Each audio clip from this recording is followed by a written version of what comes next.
यह visual document Theog Hatkoti सड़क की दुर्दशा पर आधारित है। जी हां, चिर परिचित ठियोग हाटकोटी रोडू सड़क, जिसकी लंबाई लगभग 80 किलोमीटर है।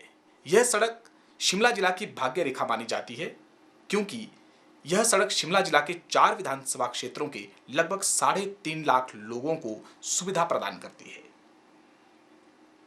पिछले कई वर्षों से इस सड़क के विस्तारीकरण का काम चल रहा है। पहले यह काम एक चीनी कंपनी को दिया गया था, लेकिन चीनी कंपनी बीच में काम छोड़ करके चली गई। बाद में यह काम वर्तमान में काम कर रही C&C कंपनी को दिया गया। C&C कंपनी के 1.5 वर्षों के कार्यकाल में भी इस सड़क की प्रगति शून्य है। सड़क में जगह जगह गड्ढे हैं, सड़क में जगह जगह भू कटान हो रहा है, सड़क में लगने वाली दीवारें आधी पड़ी हुई है, सड़क में पुलों का काम ज्यों का त्यों है। लिहाजा इस सड़क की दुर्दशा के कारण आम जनमानस व्यथित है। सड़क की इस दुर्दशा के कारण जन सामान्य के संविधान प्रदत्त मूल अधिकारों का हनन हो रहा है। जन सामान्य को दैनिक आवाजाही के अलावा आर्थिक, स्वास्थ्य एवं पर्यावरण संबंधी समस्याओं का भी सामना करना पड़ रहा है। इस क्षेत्र में प्रदेश के कुल सेब उत्पादन का 60% सेब उत्पादित होता है, लेकिन सड़क की दुर्दशा के कारण सेब को समय पर मंडी तक पहुंचाना मुश्किल हो गया है। लिहाजा किसानों और बागवानों की कमर टूट गई है। गर्भवती महिलाएं समय पर अस्पताल नहीं पहुंच रही। गंभीर रोगों से बीमार बूढ़े बच्चों को अस्पताल पहुंचाना मुश्किल हो गया है। सड़क के साथ लगते हुए गांव धूल के कारण पर्यावरण की समस्या झेल रहे हैं। सेब के बगीचों में परागण जैसी मूलभूत प्रक्रियाएं प्रभावित हो रही हैं।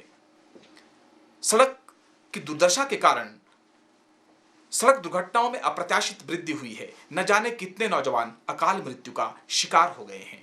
इस डॉक्यूमेंट्री में हमने यही दिखाने का प्रयास किया है। जहां सड़क की वस्तु स्थिति दिखाई गई है, वहीं सड़क से प्रभावित लोगों के इंटरव्यू भी किए गए हैं, ताकि इस सड़क की वस्तु स्थिति न्यायालय के सामने भी रखी जा सके।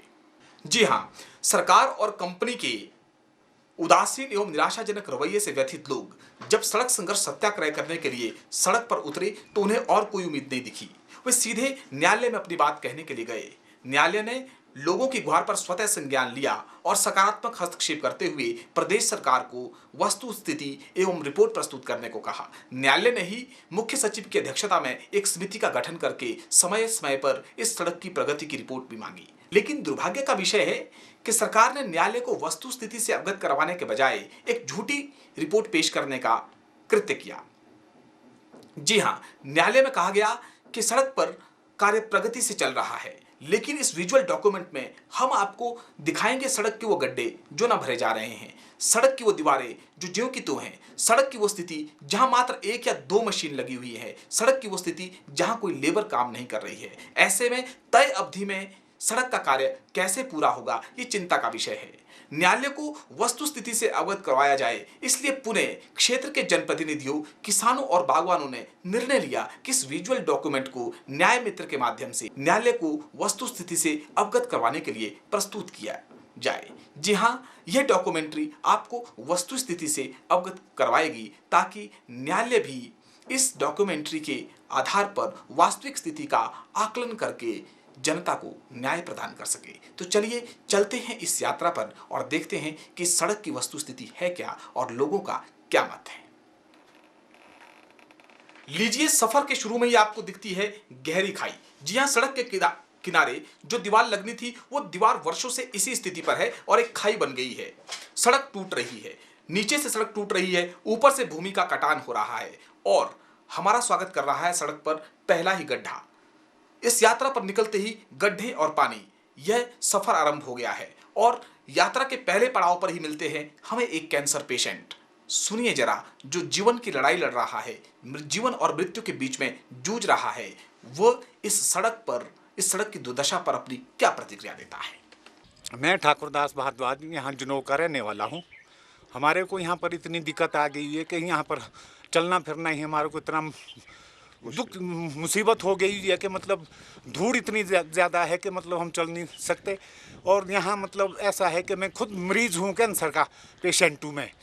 तो इस धूड़ ने हमारे को तो बिल्कुल ऐसा कर दिया हुआ है बेकार कर दिया हुआ है। और हमारे घरों के ऊपर भी, फसलों के ऊपर भी ये सारी जितनी भी है क्या नाम मिट्टी उड़ करके आ रही है। हमें दिखाई देते हैं सड़क के किनारे पड़े हुए कलवट। जी हाँ, ये कलवट आज के नहीं है, बल्कि पिछले 1.5-2 सालों से इसी स्थिति में है। ये कलवट यहाँ रखे गए हैं, लेकिन इनका सदुपयोग नहीं किया जा रहा। आइए अब देखते हैं ये अधूरा डंगा। जी हाँ, ये अधूरी दीवार न जाने कब से इसी स्थिति में है, और यदि कार्य प्रगति पर है तो इस दीवार पर कोई लेबर वाला क्यों मौजूद नहीं है। इसके साथ ही हम एक और दीवार देखते हैं जो बिल्कुल जिसकी नींव खोदी गई है, उसके बाद उस पर कोई कार्य नहीं हुआ। जैसे जैसे हमारा कारवां आगे बढ़ता है, आइए आपको दिख रही है एक 108 की सेवा, जो सरकार का एक महत्वपूर्ण कदम था बीमार व्यक्तियों को समय पर अस्पताल पहुंचाने का। स्पेशल एम्बुलेंसेस और 108 जैसी योजनाओं का आरंभ इसलिए किया जाता है कि निर्बाध गति से पेशेंट को अस्पताल पहुंचाया जाए। लेकिन क्या आपको इस गाड़ी की गति देख के लगता है कि 108 चलाने का कोई लाभ है क्या? अब हम पहुंचते हैं एक दूसरी अधूरी दीवार के पास। जी हां, यह दीवार भी पिछले 1.5 साल से जस की तस है। यहां भी कोई लेबर वाला काम नहीं कर रहा है। तो ये दीवार बनेगी कैसे और बनेगी कब, ये चिंता का विषय है। जहां पक्की दीवार होनी चाहिए वहां गहरी खाइयां दिख रही है। ये वो हिस्सा है, ये ध्यान देने योग्य बात है कि ये सड़क का वो हिस्सा है जो ठियोग से शुरू होता है और पिछला 20 किलोमीटर है, जिसको टारगेटेड दिखाया गया है कि ये कार्य जून 2015 तक पूरा होना है। तो क्या आप अंदाजा लगा सकते हैं कि ये कार्य जून 2015 तक पूरा होगा? माननीय न्यायालय को भी सरकार ने यही बात बताई है कि ये कार्य जून 2015 तक पूरा हो जाएगा। लेकिन आप अगर सड़क की हालत देखेंगे तो ये लगता नहीं है कि जून 2015 तक ये कार्य पूरा हो जाएगा। तो हमारा मंतव्य स्पष्ट हो जाता है कि जो चीजें न्यायालय को बताई जा रही है, वस्तु स्थिति उसके उलट है।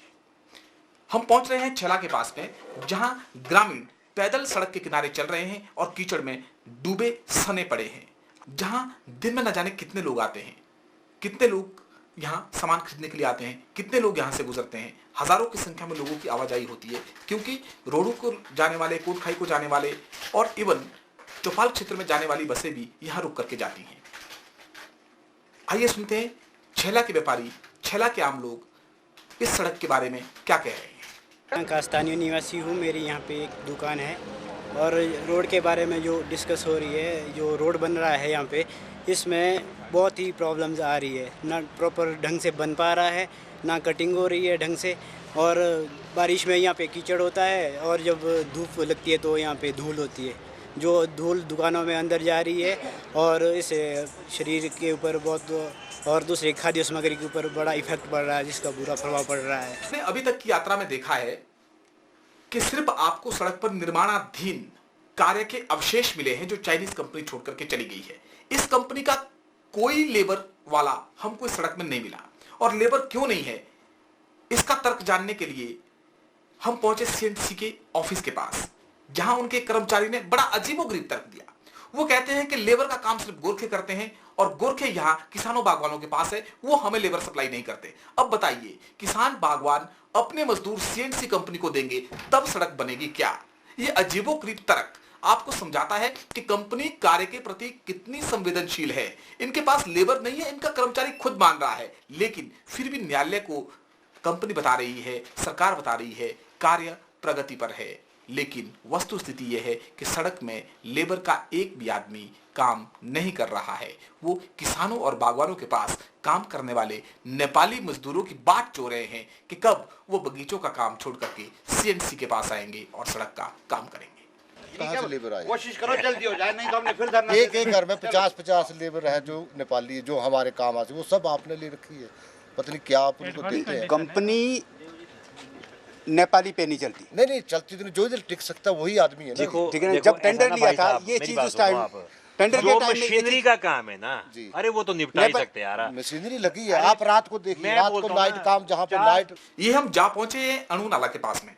आपको दिखा रहे हैं कि ये जो प्रस्तावित दीवार है जिसके ऊपर सरिये खड़े दिखाई दे रहे हैं, ये चीनी कंपनी लगा करके गई थी, लेकिन उसके बाद इस पर कोई प्रगति नहीं हुई है। उल्टा जो शटरिंग ऊपर तक आ गई थी वहां से सरिया काट करके चोर ले गए हैं।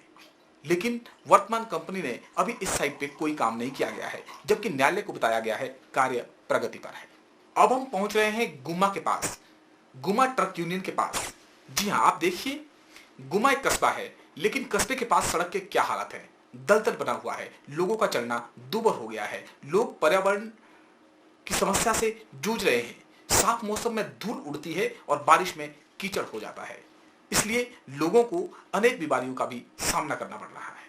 हमने देखा है कि गुमा में किस तरह सड़क में दलदल बना हुआ है, लोग कैसे परेशान हैं। आइए सुनते हैं लोगों की जुबानी। इस सड़क से हम इतना दुख है जी, से हमारे व्यापार में भी फर्क पड़ रहा है जी, और लोग यहाँ पर उतरने नीचे उतरने से कोई भी यहाँ पर मतलब खुश नहीं है। और ये यहाँ पर 24 घंटे जब बारिश है तो यहाँ कीचड़ है जी, कोई यहाँ आने के लिए राजी नहीं है। और जी यहाँ अगर 2 दिन धूप पड़ गई जी, फिर धूल है, फिर और नहीं यहाँ तो हर बार जी दिक्कत है। गुमा के पास हमारी मुलाकात हुई एक नौजवान से जो अपनी गाड़ी चला रहा था। उस नौजवान का कहना है कि यह सड़क हमको दोहरे आर्थिक नुकसान दे रही है। एक तरफ जहां हम अपनी फसल मंडी तक नहीं पहुंचा पा रहे हैं, एक तरफ जहां कृषि और बागवानी प्रभावित हो रही है, साथ ही साथ इस सड़क के कारण गाड़ियों पर भी मार पड़ रही है। उन्होंने कहा कि हमको एक महीने के बाद सर्विस करवानी पड़ती है। आइए सुनते हैं उन्हीं की जुबान से। ठाकुर है और मैं कोटखाई का स्थायी निवासी हूँ, ग्राम पांदी का रहने वाला हूँ। हमारे सड़कों के हालात आप देख रहे हो कि सभी लोग यहाँ जानते हैं कि कोटखाई की सड़कों के क्या हालात है। जहाँ कोटखाई से कभी 2 घंटे का सफ़र, 2.5 घंटे का सफ़र जाने में लगता था, आज वही सफ़र हमारे को 4-5 घंटे में लगभग तय होता है। सड़कों के ये हाल है कि गाड़ी की सर्विस तो हर हफ्ते में हमारे को करवानी पड़ती है। टूट फूट अलग से है, गाड़ी के काम अलग से है। इवन की जब बरसातें होती है, बर्फ़ अभी पीछे गिर रही थी, उस समय में तो जान का भी खतरा था। सफ़र यहाँ से करना फैमिली के साथ तो रिस्क होता है। सड़क संघर्ष समिति अपनी यात्रा पर है और आज यात्रा का दूसरा दिन शुरू होता है गुमा से आगे। गुमा से आगे जैसे ही हम निकलते हैं, हमको दिखता है एक लाइव लैंडस्लाइड। जी हाँ, हम आपको वो तस्वीरें दिखाने जा रहे हैं कि किस तरह से लगातार लैंडस्लाइड हो रहा है और लैंडस्लाइड के कारण किस तरह से सड़क की दुर्दशा और बदतर होती जा रही है। लैंडस्लाइड के कारण लोगों के बगीचे उजड़ रहे हैं। लैंडस्लाइड के कारण लोगों के घरों को खतरा आन पहुंचा है। जिस स्पॉट पर हम आपको लैंडस्लाइड दिखा रहे हैं वहां बगीचा है और साथ ही साथ एक घर भी दिखाई दे रहा है जिस पर स्लाइड का संकट स्पष्ट दिख रहा है। हम जा पहुंचे हैं बागड़ा पुल के पास में और बागड़ा पुल के पास देखिए, एक सज्जन गाड़ी से उतरकर पुल के ऊपर बने गड्ढे में कितना पानी है, गड्ढे और पानी की गहराई को मापने में लगे हैं। वहीं दूसरी ओर उस पुल को सपोर्ट देने वाली दीवार ढह गई है और पुल न जाने कब ढह जाए। ये लोग यही देख रहे हैं कि दीवार ढहने के बाद पुल की स्थिति है क्या। अब हम जा पहुंचे हैं कोकुनाला के पास में, जहां एक खतरनाक मोड़ है। जी हां, ऐसा मोड़ जहां ऊपर से लगातार लैंडस्लाइड हो रहा है, स्टोन्स गिर रहे हैं और निचली तरफ जमीन कच्ची हो गई है। इस मोड़ पर जाने वाले यात्री सहमे सहमे रहते हैं। जब बस झोल खाती है तो बस में बैठे हुए यात्री प्रार्थना करते हैं कि उनका सफर सुरक्षित हो। इस मोड़ के साथ ही हमको मिलती है एक 102। जी हां, वो 102 जिसमें एक महिला जो हाल ही में एक बच्चे को जन्म देकर के आई है और उसका 3 दिन का बच्चा है, वो अपनी व्यथा बताती है। हम रहते तो कल्याणकारी राज्य में हैं और बड़ी बड़ी बातें करते हैं वुमेन एम्पावरमेंट की, बड़ी बड़ी बातें करते हैं जज्जा बच्चा सुरक्षा की, लेकिन एक बच्चे को जन्म देने वाली माता की क्या व्यथा है, जरा सुनिए। मेरा बेबी आज 3 दिन का है, शिमला से आ रहे हैं। जहाँ हमारे को 2-3 घंटे लगने थे वहाँ हमारे को पूरा दिन लग रहा है जाने के लिए। रास्ता बहुत ख़राब है, बहुत झटके लग रहे हैं, बहुत झटके आ रहे हैं। मतलब मुझे बहुत प्रॉब्लम हो रही है पेशेंट को।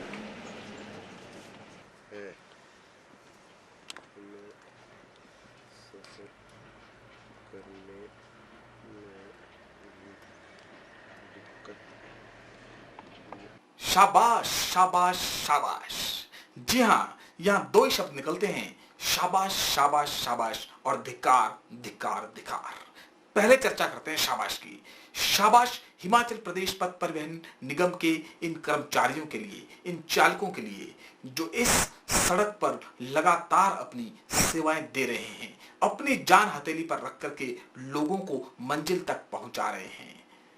आज समझ में आया कि परिवहन निगम का मूल मंत्र क्यों है, सजग साधना सविनय सेवा। जी हाँ, ये चालक सजग साधना करके सविनय विनय पूर्वक लोगों को अपनी मंजिल तक पहुंचाने का काम कर रहे हैं। लेकिन जरा झोल खाती हुई बस को देखिए कि ये सफर कितना कष्टदायक है, चलाने वाले के लिए भी और जाने वाले के लिए भी। दूसरी चर्चा मैंने की धिक्कार की, धिक्कार धिक्कार धिक्कार शासन और प्रशासन में बैठे लोगों के लिए कि इस सड़क पर लगी कंपनी जो सुस्त रवैये के साथ आगे बढ़ रही है, उसकी सुस्ती कब बदलेगी, कब चुस्ती में बदलेगी, कब इस सड़क का निर्माण पूरा होगा, ये लोग क्यों नहीं सोचते।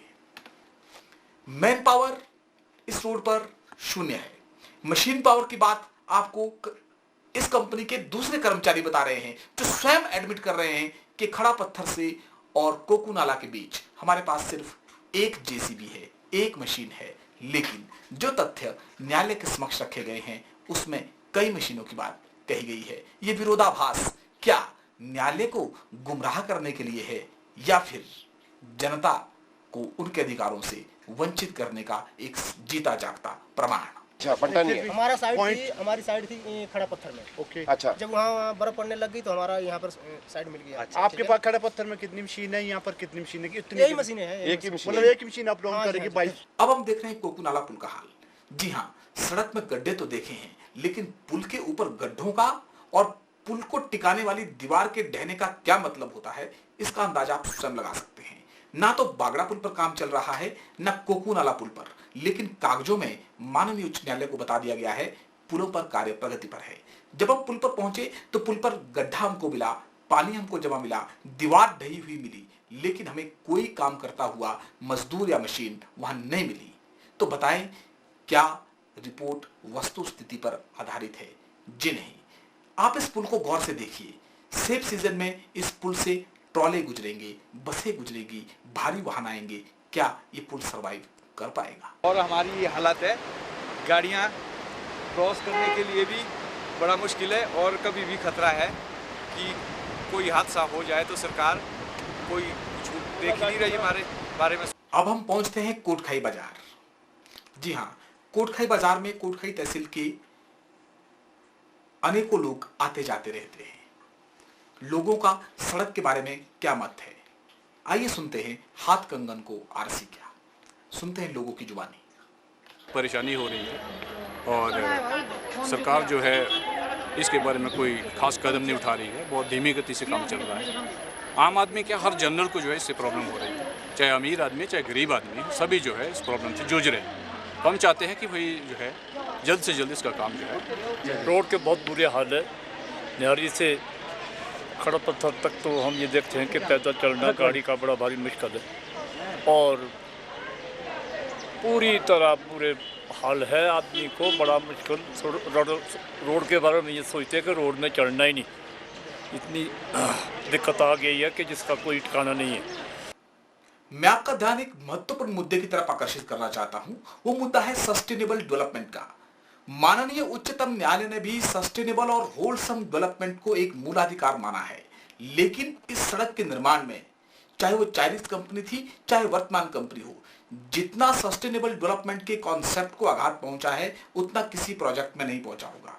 मैं आपको ध्यान दिलाना चाहता हूं कि इस तरह के बड़े प्रोजेक्ट्स में एनवायरमेंटल कंसर्न को वैश्विक स्तर पर मद्देनजर रखा जाता है और कुछ की इंग्रेडिएंट्स हैं जिनका ध्यान रखा जाना आवश्यक है।